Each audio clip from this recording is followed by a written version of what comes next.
कंवारी ननद। अंजलि की उम्र लगभग 30 साल हो चुकी थी। वो एक स्कूल में टीचर की जॉब करती थी। अंजलि के घर में उसकी माँ के अलावा उसका छोटा भाई और भाभी भी रहा करते थे। 30 साल की उम्र होने के बाद भी अंजलि की अब तक शादी नहीं हुई थी। इस बात को लेकर अंजलि की माँ रुक्मिणी देवी काफी परेशान रहा करती थी। माँ, मैं स्कूल जा रही हूँ, जरा मेरा टिफिन तो दे दीजिए। अब क्या पूरी जिंदगी मैं तुझे टिफिन बनाकर देती रहूंगी? अरे कुछ सोचा भी अपने बारे में या बस ऐसे ही? क्या माँ, सुबह सुबह फिर वही बातें लेकर बैठ गई। माँ गलत क्या कह रही है अंजलि दीदी? इतनी उम्र हो चुकी है आपकी, माँ कब तक आपकी सेवा करती रहेंगी? भाभी, मैंने माँ को कब कहा कि मेरी सेवा करो? वैसे भी अपना टिफिन मैं खुद तैयार कर लेती हूँ, बस टेबल से उठाकर देने को ही तो कहा था। वैसे अंजलि दीदी, देखा जाए तो टिफिन उठाकर देने की उम्र तो आपकी है। आपका अपना घर परिवार बच्चे होते तो ये जिम्मेदारी आज आप पूरी कर रही होती। एक बात मेरी समझ में नहीं आती, अगर मेरी शादी नहीं हुई तो इसमें मेरी क्या गलती है और तुम सब लोग मेरे पीछे क्यों पड़े रहते हो? अरे कुछ कहना क्या पीछे पड़े रहना होता है?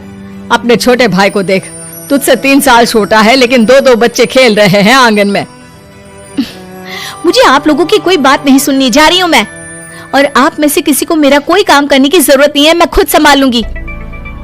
इतना कहकर अंजलि वहां से चली जाती है। शाम को जब अंजलि अपने स्कूल से लौटकर घर वापस आती है तो उसने देखा कि पड़ोस वाली निर्मला चाची वहां पर बैठी हुई थी। क्या बात है अंजलि बिटिया, नौकरी करके वापस आ गई? जी चाची जी, कैसी हैं आप? मैं तो ठीक हूँ बेटा, तुम बताओ शादी के बारे में कुछ सोचा या नहीं? अरे रहने दीजिए ना, इससे तो शादी की बात करना ही बेकार है। कुछ भी कहो तो गुस्सा करती है, बात बात पर आंखें दिखाती है। माँ, आप ऐसा क्यों कह रही है? मैंने कब आप पर गुस्सा किया?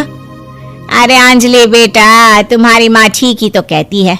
30 की होने आई हो, अब तुम्हें भी शादी वादी कर लेनी चाहिए। चाची जी, आप तो ऐसे कह रही हैं जैसे शादी करने से मैंने मना किया हो। रहने दीजिए निर्मला चाची, हमारी अंजलि दीदी को अभी तक उनकी पसंद का दूल्हा नहीं मिला ना, इसीलिए वो शादी नहीं कर रही। भाभी, ऐसी कोई बात नहीं है। अरे तो फिर क्या बात है? तुम्हारी माँ ने तुम्हारे लिए इतने रिश्ते ढूंढे लेकिन तुम्हें कोई पसंद ही नहीं आता। क्या है ना चाची जी, हमारी ननद रानी नौकरी जो करती है ऐसे ही थोड़ी ना किसी को पसंद कर लेंगी। अरे भाई, नौकरी का घमंड है तो बात अलग है, कोई और बात हो तो बताओ, कोई रास्ता निकाला जाए। नहीं चाची जी, कोई बात नहीं है, बस मुझे अभी तक अपनी पसंद का कोई मिला नहीं है। सुन लिया आपने, इस लड़की के तो पर निकल आए हैं और इतनी उम्र में अपनी पसंद का कोई मिलेगा भी नहीं इसे। माँ, आप मेरी शादी को लेकर हमेशा मुझे ताने क्यों मारती रहती हैं? अपनी माँ की बातें तो ताने लगती है। ताने हैं? बताओ, मैंने कुछ गलत कहा क्या? देखो, ये सब छोड़ो, मेरी दूर की बुआ का बेटा है, उसकी अभी शादी नहीं हुई है, उम्र होगी कोई 34-35 साल। आप कहें तो बात आगे बढ़ाऊं? अरे हाँ, क्यों नहीं, ये भी कोई पूछने की बात है। अरे जल्दी से लड़के को यहाँ बुला लो। माँ, आप मुझसे पूछे बिना मेरी शादी की बात करने जा रही हैं और मेरी उम्र 30 भी पूरी नहीं हुई है। निर्मला चाची कह रही है कि वो लड़का 35 साल का है। अंजलि दीदी, आपको क्या लगता है इस उम्र में कोई फिल्म का हीरो आएगा आपके लिए? देखिए, अब पसंद और नापसंद की बात तो रहने दीजिए, पसंद करने की उम्र तो आपकी निकल चुकी। अब तो जो भी मिले उसी से शादी कर लीजिए, इसी में भलाई है। तेरी भाभी बिल्कुल ठीक कह रही है। अब जैसा रिश्ता मिले उसके लिए हाँ कर देना, ताकि हम भी गंगा नहाए। ठीक है, चलिए मैं उस लड़के को कहती हूँ, वो कल ही अंजलि को देखने आ जाएगा। अगले दिन निर्मला चाची के दूर का रिश्तेदार अंजलि को देखने उसके घर आता है। उसका नाम था अजय। अंजलि जी, तो आप नौकरी करती हैं, वो भी स्कूल में? जी हाँ, मैं स्कूल में टीचर हूँ। हमारी बेटी बहुत होशियार है। अरे पढ़ने लिखने में इतनी होशियार है, इसीलिए तो इसकी नौकरी लगी है स्कूल में। हाँ ठीक है आंटी जी, जरा मुझे भी तो बात करने दीजिए आपकी बेटी से। जी पूछिए ना, क्या पूछना चाहते हैं? अंजलि मैडम, ये तो बताइए कि आपने अभी तक शादी क्यों नहीं की? बस ऐसे ही, कहीं कोई रिश्ता पसंद नहीं आया इसलिए। लेकिन क्या मैं आपसे पूछ सकती हूँ कि आपने शादी क्यों नहीं की? अंजलि, क्या कर रही हो तुम? लड़कियों को इस तरह की बातें नहीं शोभा देती। रहने दीजिए आंटी जी, आपकी बेटी काफी पढ़ी लिखी है, मैं उनके सवाल का जवाब दे ही देता हूँ। वो क्या है ना, मुझे भी अभी तक अपनी पसंद की कोई लड़की नहीं मिली। अच्छा अच्छा, कोई बात नहीं। वैसे आपकी तनख्वाह कितनी है? कितना कमा लेती हैं महीने का? जी यही कोई 25,000 महीने। बस 25,000? इतने से क्या होता है? इतने से तो आजकल घर भी नहीं चलता। आपके कहने का क्या मतलब है? अरे मैं तो ये सोचकर आया था कि नौकरी वाली लड़की है, आराम से 40,000 कमाती होगी। माफ कीजिएगा, आपका और मेरा रिश्ता नहीं हो सकता।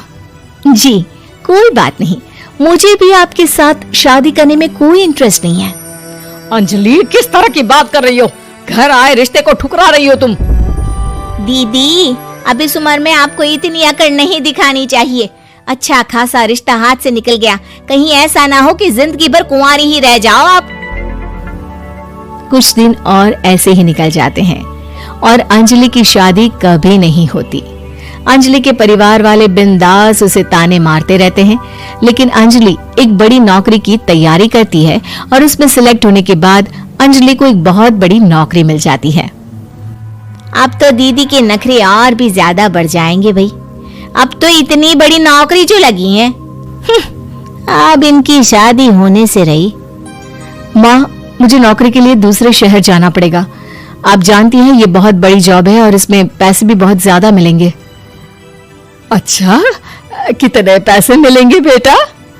माँ, मुझे हर महीने 90,000 सैलरी मिलेगी। क्या? अरे वाह वाह, ये तो बहुत अच्छी बात है। लेकिन फायदा क्या? कितने भी पैसे मिले, शादी तो हुई नहीं ना तुम्हारी। अंजलि नौकरी करने के लिए दूसरे शहर में चली जाती है और जब कुछ महीनों के बाद वो वापस घर आती है तो उसे अपने पति के साथ देखकर उसके घर वाले हैरान रह जाते हैं। अरे अंजलि, तूने शादी कर ली और हमें बताया तक नहीं। और दामाद जी करते क्या है? इतनी बड़ी कार है उनकी। माँ, मैं आपको सब कुछ बताना चाहती थी, लेकिन आप सबके ताने सुनकर बहुत दुखी हो गई थी और इसलिए मैंने अपनी पसंद से शादी कर ली। मेरे पति मेरे साथ ही ऑफिस में नौकरी करते हैं और बहुत बड़े अफसर हैं। और एक बात बताऊं माँ, आज मैं बहुत खुश हूँ।